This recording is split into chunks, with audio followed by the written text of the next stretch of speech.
భార్యాభర్తలకు సంబంధించి ముఖ్యంగా మ్యాట్రిమోనియల్ డిస్ప్యూట్స్లో డైవర్స్ లాంటి కేసుల్లో వాట్సాప్ మెసేజ్లకు ఉన్నటువంటి ప్రాముఖ్యత అంటే వాట్సాప్ చాట్స్ని ఈ ప్రూఫ్స్ లాగా తీసుకోవచ్చా లేదా ఎంత మేర వీటిని ఒక ప్రూఫ్స్ లాగా తీసుకోవాలి అనేటువంటి విషయంలో మధ్యప్రదేశ్ హైకోర్టు ఒక సంచలనమైనటువంటి తీర్పునిచ్చిందనే చెప్పుకోవాలి.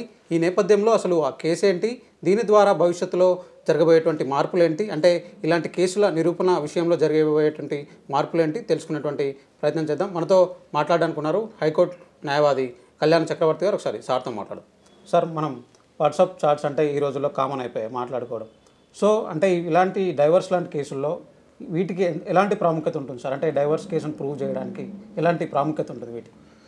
మామూలుగా అయితే మన భారతదేశం చట్టాల్లో అండి ఇండియన్ ఎవిడెన్స్ యాక్ట్ ఉందండి.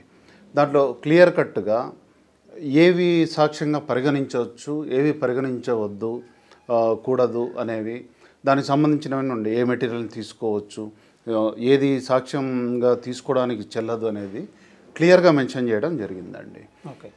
కానీ ఇప్పుడు అంటే ఈ డిజిటల్ యుగంలో ఇప్పుడు వచ్చిన టెక్నాలజీ ప్రకారం ఈ వాట్సాప్ కానివ్వండి, ఇన్స్టాగ్రామ్, ఏవైతే సోషల్ మీడియాలు what ever it is communication, ఈ టెక్నాలజీ ఎప్పుడైతే మారిందో సో ఈ కొత్త సాక్ష్యాలు ప్రవేశపెట్టడం కోర్టుల ముందు వాటిని అనుమతించాలి లేదా అనే మీద ఇంకా చర్చ జరుగుతున్న నేపథ్యంలో మన హైకోర్ట్ ఆఫ్ మధ్యప్రదేశ్ అండి గ్వాలియర్ బెంచ్ వాళ్ళు ఇచ్చిన తీర్పు ఇది కరెక్ట్గా ఈ జూన్ 2025లోనే ఇచ్చారు. ఇది లేటెస్ట్ తీర్పు అండి. దీని పూర్వఫలాలకు వెళ్తే ఇది అంజనీ శర్మ వర్సెస్ రామన్ ఉపాధ్యాయ అనే ఇద్దరు భార్యాభర్తలు అండి. యాక్చువల్గా కింద కోర్టులో భర్త వేశాడనమాట, డైవర్స్ కోసం కేసు వేయడం జరిగింది. భర్త జరిగింది ఏంటి అంటే అందులో ఈ భార్యాభర్తలకు 2016లో పెళ్ళైంది, 17లో పాప పుట్టింది. తర్వాత ఈమె వేరే వాళ్ళతో సంబంధం ఉంది ఈమెకి అనేది భర్త యొక్క అనుమానం. అది నివృత్తి చేసుకోవడానికి అతను ఏం చేశాడు అంటే ఈ టెకీలు కాబట్టి వీళ్ళంతా ఆమెకు తెలియకుండా ఆమె మొబైల్లో ఒక ఏమంటారు దాన్ని ఒక యాప్ ఏదో ఒకటి పెట్టారండి, ఒక సాఫ్ట్వేర్ లాంటిది అందులో ఇన్స్టాల్ చేశాడు ఆయన. సో దట్ అతనికి ఏమైంది అంటే ఆమె మాట్లాడే ప్రతి ఒక్కటి ఈవెన్ వాట్సాప్లో మాట్లాడిన జనరల్ రికార్డ్ కాదు అంటారు. వాట్సాప్లో మెసేజ్లు కానివ్వండి అన్నీ ఆటోమేటిక్గా ఇతనికి ఫార్వర్డ్ కావడము జరిగిందనమాట ఆయన పెట్టిన అప్లికేషన్ వల్ల ఆ మొబైల్లో. సో అది అతను వాటి ద్వారా ఒక కన్ఫర్మేషన్కి వచ్చేసాడు. సో ఈమె నా భార్య అనే ఆమె వేరే వాళ్ళతోటి సంబంధం పెట్టుకుంది కాబట్టి ఆమెతో ఉండడం సేఫ్ కాదు, పిల్లోడికి పాపకు కూడా సేఫ్ కాదనో మరి డైవర్స్ పిటిషన్ అనేది గ్వాలియర్ కింద కోర్టులో అతను డైవర్స్ కోసం అప్లై చేయడం అనేది జరిగిందండి. అయితే అది ఎవిడెన్స్ టైం ఎప్పుడైతే వచ్చిందో అప్పుడు ఒక పిటిషన్ వేసాడండి.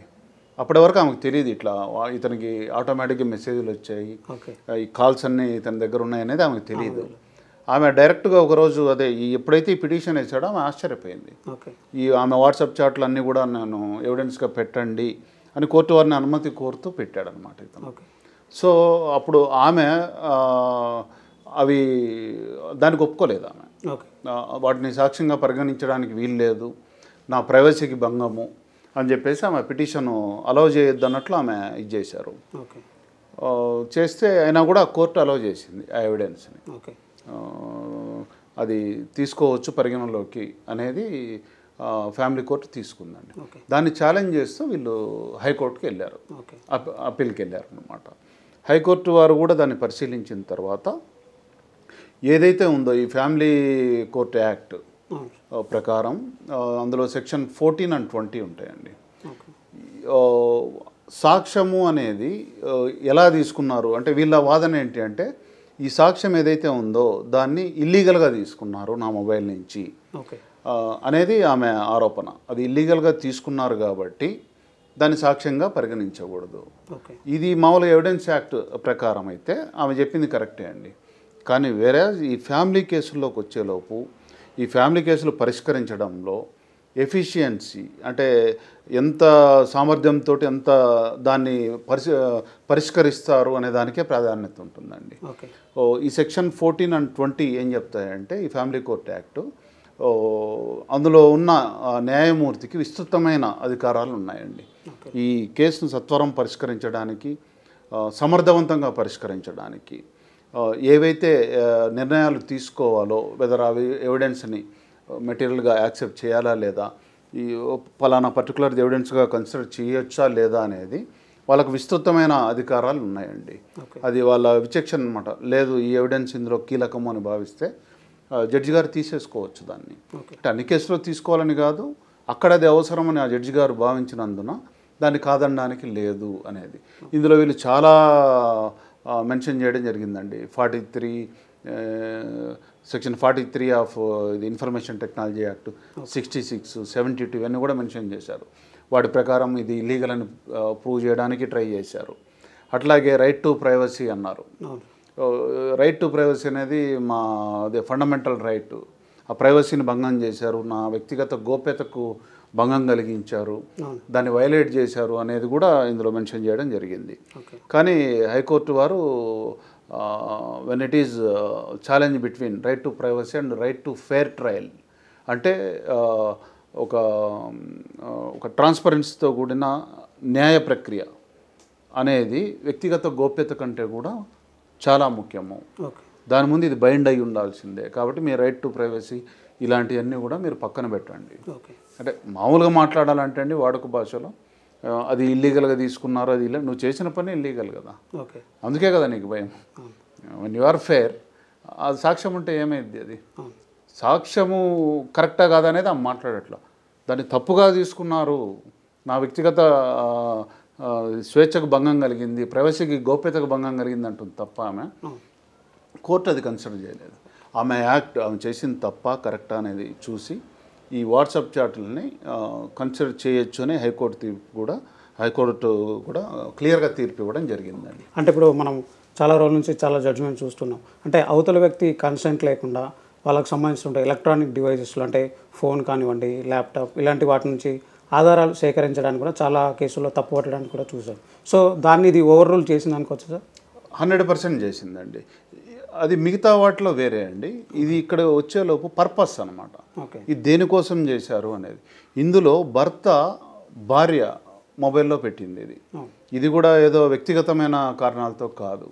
అది అతని కుటుంబము సంతోషంగా ఉండడానికి, వాళ్ళ జీవన విధానము సరిగా ఉండడానికి, యాజ్ పర్ మన హిందూ యాక్ట్ ప్రకారం వాళ్ళ మ్యారేజ్ అయింది, దాని ప్రకారం ఉండడం కోసం అని చెప్పి అతను చేసింది. There is violation. అంటే ఏమంటారు దాన్ని, చెప్పకుండా చేయడము అనేది భార్యాభర్తల మధ్య ఆ గోప్యతకు కూడా తావులేదు అనేది ఈ కోర్టులో ఈ జడ్జిమెంట్లో మెన్షన్ చేయడం కూడా జరిగిందండి. ఇందులో ఇప్పుడు మీరు అన్నట్లు వేరియస్ ఫ్యాక్టర్స్ మెన్షన్ చేశారు. ఇండియన్ ఎవిడెన్స్ యాక్ట్ కానివ్వండి, అలాగే ఐటీ యాక్ట్ కానివ్వండి, వ్యక్తిగత గోప్యత అనేది వీళ్ళు డిఫెన్స్ వాళ్ళు పిటిషనర్ తీసుకున్నారనమాట. ఈ యాంగిల్లో అసలు అది ఇవ్వకూడదు, దాన్ని కొట్టేపియాలని చాలా ట్రై చేశారు వాళ్ళు. కాకపోతే కోర్టు వారు అన్నీ పరిశీలించి ఈ ఫ్యామిలీ కేసులు ముఖ్యంగా ఈ డైవర్స్కి కానివ్వండి, వాళ్ళు కలిసి ఉండడానికి కానివ్వండి, ఈ కేసులు సత్వరం పరిష్కరించడానికి, సమర్థవంతంగా పరిష్కరించడానికి అదే section 14 and 20 of family court act ప్రకారం ఈ జడ్జిలకు విస్తృతమైన అధికారాలతో అది వాళ్ళ విచక్షణగా తేల్చి కోర్టు యొక్క నిర్ణయాన్ని సమర్థించారు. కాబట్టి ఈ వాట్సాప్ చాట్లు కూడా కన్సిడర్ చేసుకుంది. కాబట్టి అందరూ జాగ్రత్తగా ఉండాల్సిన తీర్పు అనమాట ఇది భార్యాభర్తలు. అంటే ఇప్పుడు ఓన్లీ ఇది ఫ్యామిలీ డిస్ప్యూట్స్ వరకు మాత్రమే ఈ వాట్సాప్ చాట్స్ కానివ్వండి, వీడియోలు, ఆడియోలు వీటిని సాక్ష్యాలుగా తీసుకోవచ్చని అనుకోవచ్చా, లేదంటే వేరే క్రిమినల్ యాక్టివిటీకి సంబంధించి కూడా వాటికి కూడా ఈ సాక్ష్యాలుగా పనికొస్తాయి? ఈ తీర్పు వరకు మాత్రం అండి. పర్టికులర్గా ఈ ఫ్యామిలీ కోర్టు యాక్ట్ను ఉటంకిస్తూ అందులో సెక్షన్ 14, 20ని ఉటంకిస్తూ ఇవ్వడం జరిగిందనమాట. ఇది భార్యాభర్తల మధ్యలో ఉండే రిలేషన్లో. అంటే ఇంకా ముందు చెప్పలేమండి వాటిలో కన్సిడర్ చేస్తారు లేదు. కాకపోతే ఎవిడెన్స్ యాక్ట్ ప్రకారం ఏంటంటే ఏమేమి తీసుకోవచ్చు, ఏమేమి తీసుకోకూడదు అనేది ఒక క్లారిటీ ఉంది. కాబట్టి ఇదైతే మాత్రం ఫ్యామిలీ కేసుల వరకు అని ప్రస్తుతానికి అనుకోవాలి. ఫర్దర్ తీర్పులు అపెక్స్ కోర్టు ఏదన్నా ఇస్తే అట్లా. అంటే ఇది కేవలం ఓన్లీ దాన్ని ఒక ఎవిడెన్స్ లాగానే తీసుకోవడం అంతే కానివ్వండి. సో దీన్నే బేస్ చేసుకొని జడ్జిమెంట్ ఇచ్చేటువంటి అవకాశం ఉంటుందా సార్, ఎట్లా అనుకో? లేదండి, ఇది పార్ట్ ఒక పార్ట్ మాత్రమే. ఈ అందులో ఏముందో కూడా చాట్ ఎవరికి తెలియదు. అవునవును, అది 4 గోడల మధ్యనే ప్రైవేట్గానే చేస్తారు. ఆమె ఒక పిటిషన్ వేసుకున్నారంటే నా వ్యక్తిగత గోప్యతకు భంగం అనుకుంటే ఆ భార్యను భర్తను వాళ్ళని పెట్టి మాత్రం మిగతా వాళ్ళని బయటికి పంపించి కూడా చేస్తారు. వాటిలో ఏదన్నా కూడా మెటీరియల్ దొరికింది అంటే అప్పుడు దాన్ని నిజానిజాలను బట్టి నిర్ణయం తీసుకోవడం అనేది జరుగుతుంది. ఓకే, అంటే ఇది ఓన్లీ ఎవిడెన్స్ని అలో చేయాలా లేదా అనే దాని మీద జరిగిన ఇదండి అది అంతే. Right sir, thank you. Thank you so much.